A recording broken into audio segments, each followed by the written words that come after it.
महाराष्ट्र की राजनीति में शरद पवार कितना बड़ा नाम है, इसका अंदाजा इसी बात से लगा सकते हैं कि इस्तीफे के बाद पवार को विपक्षी पार्टियां और एनसीपी मनाने में जुटी हुई है, लेकिन वो अपना इस्तीफा वापस ले नहीं रहे। पवार मानने को तैयार नहीं। हालांकि उन्होंने इस्तीफे के बाद इतना जरूर कहा था कि वो इस्तीफा पार्टी से दे रहे हैं, लेकिन राजनीति में वो गाहे बगाहे सक्रिय जरूर रहेंगे। लेकिन राजनीति में कई ऐसे मोड़ आए जब पवार अपनी पावर पॉलिटिक्स के जरिए न केवल सियासी धारा को बदलने में कामयाब रहे, बल्कि पवार ऐसी राजनीति करते हैं जिसे मुश्किल से ही कोई भाप पाता है। तो चलिए आज बताते हैं आपको कुछ वही किस्से जिससे पता चलता है कि पवार में राजनीति को लेकर कितना पावर है। आपातकाल के दौरान शरद पवार ने तत्कालीन प्रधानमंत्री इंदिरा गांधी से बगावत की थी। ये किस्सा आप सबको पता होगा। इंदिरा से बगावत करने के बाद पवार ने कांग्रेस छोड़ दी। साल 1978 में जनता पार्टी के साथ मिल गए, महाराष्ट्र में सरकार बना ली, राज्य के मुख्यमंत्री बने।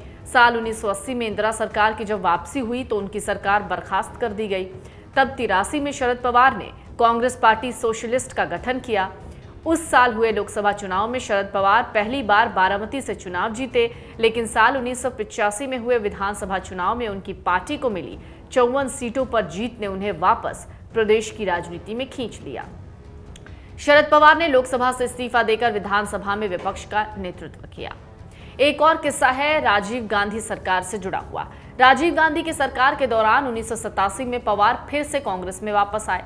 इसके बाद 88 में फिर से महाराष्ट्र के सीएम बने। कुछ समय के बाद केंद्र में मंत्री बने। 90 के विधानसभा चुनाव में जब कांग्रेस को 288 सीटों में से 141 सीटें मिली तो पवार ने 12 निर्दलीय विधायकों को अपने पाले में घसीट लिया। फिर से राज्य के मुख्यमंत्री बन गए। बात 99 की करते हैं, जब अटल बिहारी वाजपेयी की सरकार मात्र 1 वोट से गिर गई और इसके साथ ही 13वें लोकसभा चुनाव की तैयारी शुरू हो गई। इसी बीच सीताराम केसरी की जगह सोनिया गांधी को कांग्रेस का अध्यक्ष बनाया गया और उन्हें प्रधानमंत्री पद का उम्मीदवार भी घोषित करने की बात होने लग गई। सब वजहों से कांग्रेस में बगावत छिड़ गई। इस बगावत के 3 अहम किरदार थे: शरद पवार, तारिक अनवर और पीए संगमा। तीनों ने सोनिया गांधी के खिलाफ धावा बोल दिया, मोर्चा खोल दिया। तीनों ने सोनिया गांधी के विदेशी मूल होने पर सवाल खड़े किए। कहना था, एक विदेशी मूल के व्यक्ति या फिर एक महिला को भारत का प्रधानमंत्री कैसे बना सकते हैं। सोनिया गांधी के खिलाफ बगावत ने राष्ट्रवादी कांग्रेस पार्टी यानी एनसीपी की नींव रखी। शरद पवार ने तारिक अनवर और पीए संगमा के साथ मिलकर 10 जून 1999 को एनसीपी का गठन कर लिया। उसी साल अक्टूबर में महाराष्ट्र में विधानसभा चुनाव हुए। एनसीपी का ये पहला विधानसभा चुनाव था।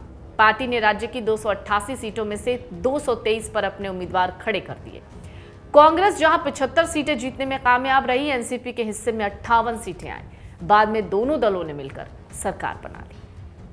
कोई सोच भी नहीं सकता था कि शिवसेना जैसी कट्टर हिंदूवादी पार्टी कांग्रेस एनसीपी के साथ मिलकर सरकार बना सकती है, लेकिन राजनीति क्या न करा दे। ऐसा 2019 में हुआ। महाराष्ट्र विधानसभा चुनाव के नतीजों के बाद बीजेपी शिवसेना गठबंधन टूट गया। इसके बाद बीजेपी ने रातों रात अजीत पवार के साथ मिलकर सरकार बना ली। झटका लगा अजीत पवार को। यहां पवार ने एनसीपी विधायकों को एकजुट करते हुए एक भी विधायक को अजीत पवार के पाले में जाने नहीं दिया और परिणाम हुआ, सरकार महज कुछ घंटों में गिर गई। इसके बाद शरद पवार ने न केवल तत्कालीन शिवसेना प्रमुख उद्धव ठाकरे को मना लिया, बल्कि 2 विपरीत विचारधारा वाली पार्टियों को एक पाले में लाकर महाविकास अघाड़ी बना लिया। उद्धव ठाकरे के नेतृत्व में सरकार बन गई। पवार को यहां 3 पार्टियों कांग्रेस, एनसीपी और शिवसेना को मिलाकर बने महाविकास अघाड़ी का अध्यक्ष बनाया गया। इसके बाद जब जब अघाड़ी सरकार पर संकट आए, पवार ने एक पिलर बनकर सरकार के बचाव में अपनी अहमियत दिखाई। प्रधानमंत्री मोदी विपक्ष के कुछ गिने चुने नेताओं के करीबी माने जाते हैं, उनमें पवार भी एक हैं।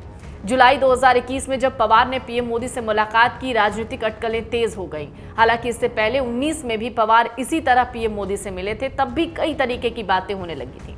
खुद पीएम मोदी कई बार शरद पवार की खुले मन से तारीफ कर चुके हैं। 2016 में पवार ने पीएम मोदी की तारीफ की। कहा, मैं मोदी के काम करने के तरीके से बहुत हैरान हूं। कल वो जापान में थे, सुबह वो गोवा गए, दोपहर में मोदी बेलगाम आए और अभी वीएसआई में।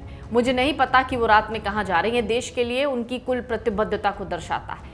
पवार की सियासत का लोहा उनकी पार्टी के ही नेता नहीं बल्कि विपक्ष के नेता भी मानते हैं। कुछ वक्त पहले जब अडानी और पीएम मोदी की डिग्री के मुद्दे को लेकर कांग्रेस और शिवसेना यानी उद्धव गुट सरकार पर हमलावर थी, तो यहां पवार ने पूरे मुद्दे की हवा निकाल दी। पवार ने साफ कह दिया, इस मसले पर दो टूक कहा था कि कॉलेज डिग्री का सवाल बार बार पूछा जा रहा है, आपकी क्या डिग्री है या मेरी डिग्री है, ये कोई राजनीतिक मुद्दा नहीं है।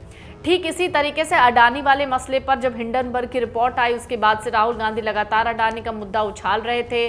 कांग्रेस नेता राहुल गांधी हर प्रेस कॉन्फ्रेंस में ये सवाल पूछ रहे थे कि अडानी के पास 20,000 कहां से आए, 20,000 करोड़ रुपए। इस मामले में जेपीसी जांच पर सभी की एक राय बनी, लेकिन शरद पवार इससे अलग हो गए। कह दिया इससे कुछ खास फायदा नहीं होगा, इस पर ज्यादा बहस करने की जरूरत नहीं है।